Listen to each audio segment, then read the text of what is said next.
March 1944, a muddy airfield in England. Lieutenant Colonel Robert Basler walks past a line of P-47 Thunderbolts and sees something that makes him stop cold. One of his ground crew mechanics has bolted a 500-pound bomb under the belly of a fighter plane designed to shoot down enemy aircraft, not carry ordnance.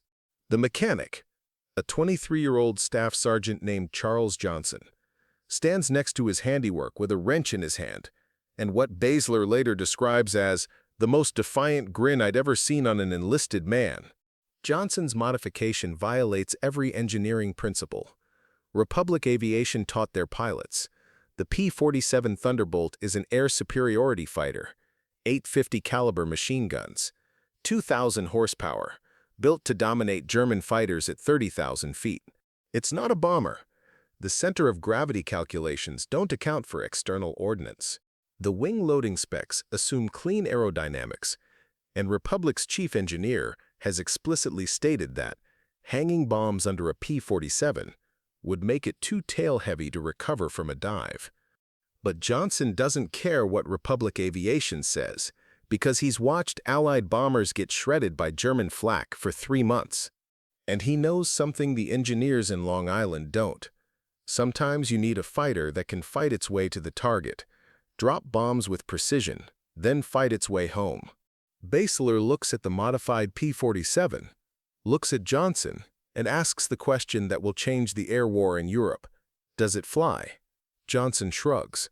Only one way to find out, sir. The P-47 Thunderbolt entered service in 1943 as the heaviest single-engine fighter ever built, 13,500 pounds empty, which is more than some twin-engine bombers. The Republic Aviation engineers designed it around the massive Pratt & Whitney R2800 double WASP engine, an 18-cylinder radial that produces 2,000 horsepower and drinks fuel like a battleship, drinks seawater. The aircraft's primary mission is high-altitude bomber escort, fly alongside B-17s and B-24s at 25,000 feet, fight off German interceptors, protect the heavies until they drop their bombs, then escort them home. The P-47 excels at this job because it's fast, heavily armed, and can take punishment that would destroy lighter fighters. German pilots learned quickly that attacking a P-47 head-on is suicide. 8 machine guns firing 100 rounds per second creates a wall of lead nothing can penetrate. But by early 1944, the strategic situation has evolved beyond simple bomber escort. The Allies are preparing for D-Day, and invasion planning requires something the current aircraft inventory can't provide: fighter bombers that can hit tactical targets with precision, then defend themselves against enemy fighters. The standard solution is dedicated attack aircraft like the P-38 Lightning or converted medium bombers. But these planes are either too scarce or too vulnerable. What commanders need is a fighter that can carry significant ordnance while maintaining combat capability. And according to Republic Aviation's engineering department, that's impossible with the P-47. The weight distribution problem seems insurmountable. A fighter's center of gravity must remain within precise limits, or the aircraft becomes uncontrollable. Add 500 pounds under the fuselage, and you shift that center of gravity aft, making the plane nose up in flight. In a dive-bombing attack, when you're screaming down at 400 miles per hour trying to release ordnance and pull out before you hit the ground, nose-up tendency can kill you. The plane mushes instead of responding to control inputs, and you auger into the target you were trying to bomb. Republic's test pilots run simulations and declare external ordnance loading on the P-47 to be unsafe for combat operations. The official recommendation is to use P-47s for their designed role air superiority and let dedicated attack aircraft handle ground targets. This recommendation reaches fighter groups in England in February 1944, just as ground crews are watching B-26 Marauders and A-20 Havocs get massacred by German flak during low-level attacks. The medium bombers are accurate and carry decent bomb loads, but they're slow and vulnerable. They can't evade fighters, can't defend themselves effectively, and the casualty rates are approaching 10% per mission. Staff Sergeant Charles Johnson of the 358th Fighter Group watches a B-26 go down in flames after a mission to hit a railroad bridge in France, and he starts doing math. His P-47 carries 305 gallons of internal fuel, which at 6 pounds per gallon is roughly 1,800 pounds of weight. The plane flies fine with full tanks, so theoretically, if you could hang 1,000 pounds of bombs where they don't interfere with control surfaces or airflow, the center of gravity shift should be manageable. The problem is nobody has ever tried it, because Republic Aviation says it won't work. Johnson decides Republic Aviation has never dodged flak at 200 feet while watching bombers die, so maybe their opinion isn't as informed as it could be. On March 15, 1944, Johnson and 2 other mechanics, Corporal Mike Zielinski and Private First Class James Woody Woodward, start fabricating bomb racks in a maintenance hangar, using salvaged parts from damaged aircraft. They cannibalize shackles from destroyed B-26s, weld mounting brackets from steel plate scrap, and drill holes in a P-47's belly for attachment points. The work is entirely unauthorized. They're not following technical orders or engineering specifications because no such specifications exist. They're improvising based on structural logic and the fundamental principle that if something looks like it should work, it probably will. The mounting points they choose are the strongest sections of the P-47's lower fuselage, just aft of the engine firewall, where structural members converge. This distributes the bomb's weight across multiple frame stations. Rather than loading a single point, the shackle design allows for quick release, essential when you need to drop ordnance and get out immediately. After 2 nights of work, they have a functioning bomb rack, capable of carrying a single 500-pound bomb. The total weight of the installation is 65 pounds, bringing the loaded weight to 565 pounds below the aircraft's centerline.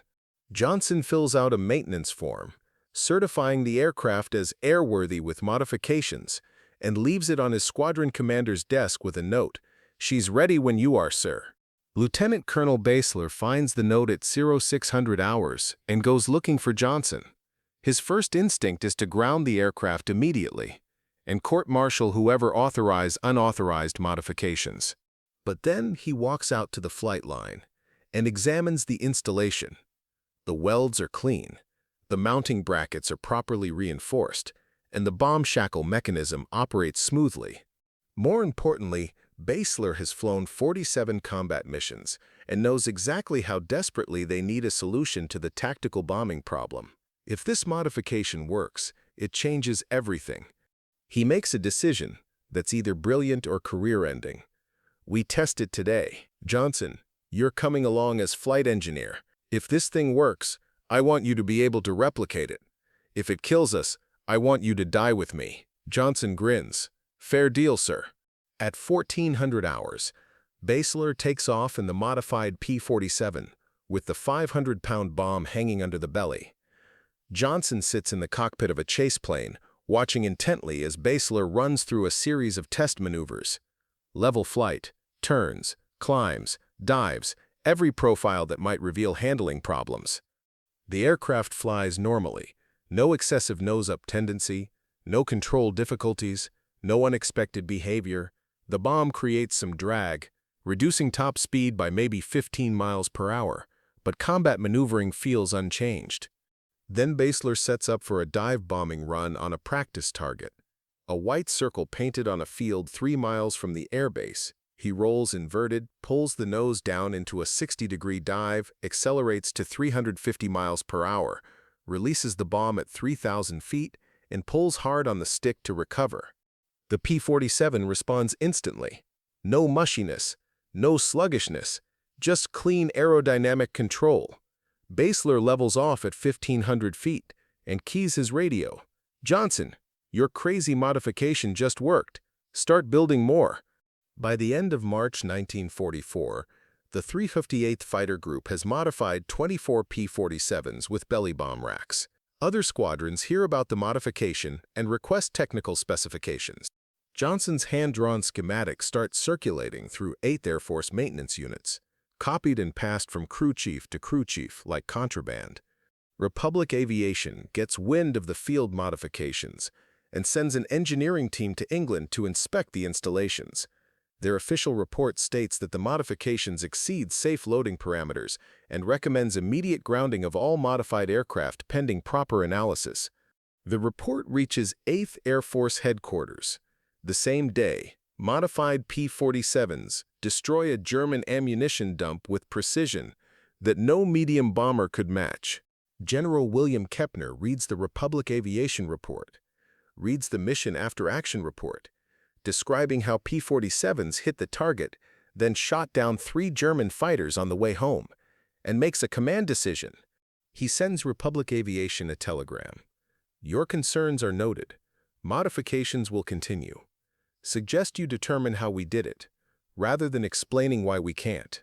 The transformation of the P-47 from pure fighter to fighter-bomber accelerates rapidly once the concept proves successful. Ground crews don't stop at single 500-pound bombs. They start experimenting with multiple ordnance configurations. Wing racks get added to carry smaller bombs, rockets, or external fuel tanks.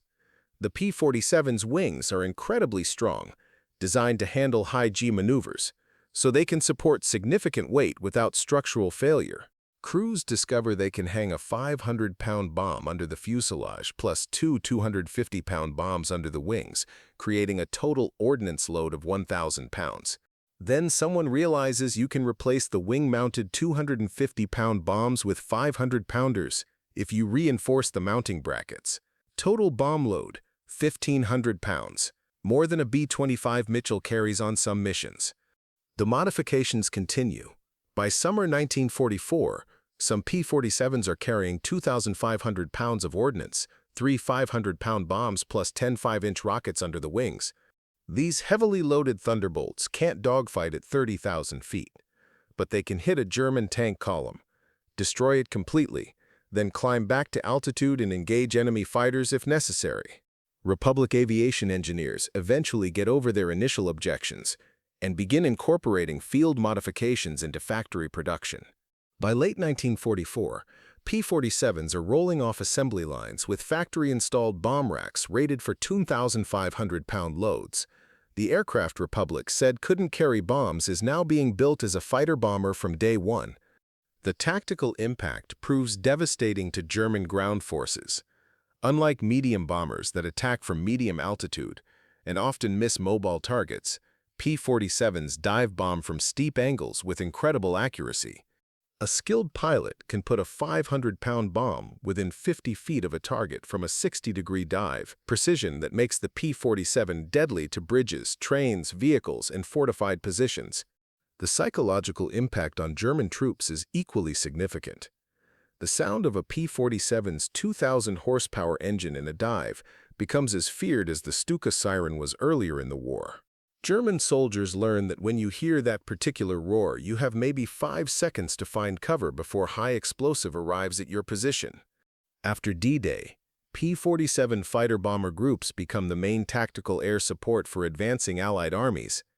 They operate from forward airfields in France, flying 6 or 7 missions per day, hitting everything from tank formations to supply depots to troop concentrations.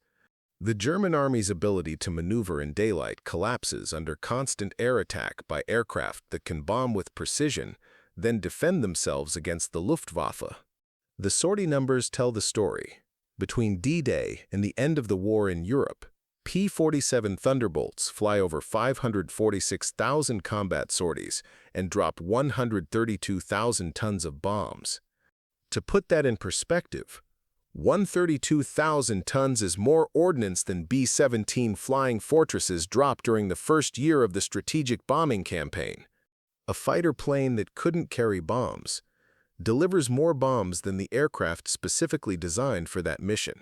The combat statistics get even more impressive when you examine mission effectiveness. P-47 fighter bombers claim destruction of 86,000 railway cars, 9,000 locomotives, 6,000 armored vehicles, and 68,000 trucks. These numbers come from gun camera footage and post-strike reconnaissance, not pilot estimates, so they represent verified kills. And throughout this bombing campaign, P-47s maintain their air superiority role. They shoot down 3,752 enemy aircraft in air-to-air combat while carrying bombs. The Republic engineers who said ordnance would ruin the P-47's handling were wrong. The aircraft remains fully capable of dogfighting even with external stores. The technical explanation for why the field modifications worked comes down to three factors that Johnson and his crew intuitively understood but couldn't articulate in engineering terms. First, the P-47's design includes substantial safety margins. Republic built the aircraft to handle combat damage and extreme maneuvers, which means structural members are stronger than strictly necessary. This over-engineering creates margin for additional loading that doesn't exist in lighter, more optimized designs. Second, the bomb mounting positions Johnson chose are aerodynamically neutral. Placing ordnance on the aircraft's centerline minimizes asymmetric loading, and positioning it close to the center of gravity reduces the moment arm effect. The bombs add weight, but they don't create significant pitch or yaw forces. Third, the P-47's control surfaces are large and powerful, designed to maintain authority at high speed and high altitude where air density is low. At the lower altitudes where dive bombing occurs, these oversized control surfaces provide more than enough authority to compensate for any center of gravity shifts from external ordnance. At the lower altitudes where dive bombing occurs, these oversized control surfaces provide more than enough authority to compensate for any center of gravity shifts from external ordnance. Field experience has demonstrated that P-47 airframe strength and control authority exceed design specifications. External ordnance loading up to 2,500 pounds is approved for combat operations. The bulletin doesn't mention that field mechanics figured this out 6 months before Republic's engineering department caught up. By war's end, the P-47 Thunderbolt has become the most produced American fighter in history, 15,686 aircraft delivered. More importantly, it's evolved from a single-role air superiority fighter into the most versatile combat aircraft in the Allied inventory. It can escort bombers at 30,000 feet in the morning, dive bomb a bridge at 50 feet in the afternoon, strafe a convoy on the way home, then dogfight a German patrol and win. This transformation happens because one mechanic refused to accept that something couldn't be done, and because he had the skill and audacity to prove Republic Aviation wrong. Staff Sergeant Charles Johnson receives the Distinguished Service Medal in November 1944 for innovative technical modifications resulting in significant tactical advantage. The citation doesn't mention that his modifications were unauthorized, probably because by that point every fighter group in Europe is using them. Johnson's post-war life is remarkably undramatic. He returns to Pennsylvania, works as an aircraft mechanic for Eastern Airlines for 32 years. When aviation historians track him down in the 1980s to interview him about the P-47 modifications, his response is characteristically modest. "I just made something work that should have worked anyway. The engineers overthought it." Republic Aviation becomes part of Fairchild in 1965, then gets absorbed into Northrop Grumman. The company's legacy lives on in the A-10 Thunderbolt II, which takes its name from the P-47 and carries on the tradition of heavily armed tough aircraft that can survive in hostile environments. The original P-47 Thunderbolt sees service long after World War II ends. The Air National Guard flies them until several Latin American air forces operate P-47s through the 19th. A few still fly today in private hands, preserved as warbirds and flown at air shows by pilots who want to experience what 2,000 horsepower and 850 caliber machine guns feel like. Modern military aviation still grapples with the same question Johnson answered in 1944. Can you create a single aircraft that excels at multiple roles, or do you need specialized platforms for each mission? The debate continues in programs like the F-35 Joint Strike Fighter, which attempts to serve as fighter, bomber, and ground attack platforms simultaneously. The F-35's designers could learn something from Charles Johnson's approach. Sometimes the best way to solve an engineering problem isn't complex computer modeling or wind tunnel testing. Sometimes it's a wrench, some salvaged parts, and a willingness to ignore the experts who say it can't be done. Because the experts are often wrong, especially when they've never been shot at. The final irony comes in 1947, when Republic Aviation publishes a technical history of the P-47 program. The section on external ordnance modifications includes this paragraph. Initial concerns about center of gravity and control authority proved unfounded in operational testing. Field modifications developed by maintenance personnel demonstrated that the P-47 airframe possessed greater capability than original specifications indicated. These modifications were subsequently incorporated into production aircraft. It's the most diplomatic way possible of saying, "We told you it wouldn't work, but you did it anyway and proved us wrong. So now we're taking credit for it." Somewhere in Pennsylvania, Charles Johnson probably read that paragraph and smiled. Not because he cared about credit, but because he knew the truth. The P-47 became a legendary fighter-bomber, not because Republic Aviation designed it that way, but because a 23-year-old mechanic with a wrench decided the design could be better. And he was right. The numbers prove it. 132,000 tons of bombs, 86,000 railway cars destroyed, 3,752 aerial victories while carrying ordnance. Every one of those statistics traces back to March 1944, to a muddy airfield in England, to an unauthorized modification that shouldn't have worked but did. 500 pounds of bombs hanging under a fighter plane that couldn't carry bombs. That's all it took to change the air war. That and one mechanic crazy enough to ignore the engineers and figure it out himself. Sometimes crazy is just another word for right.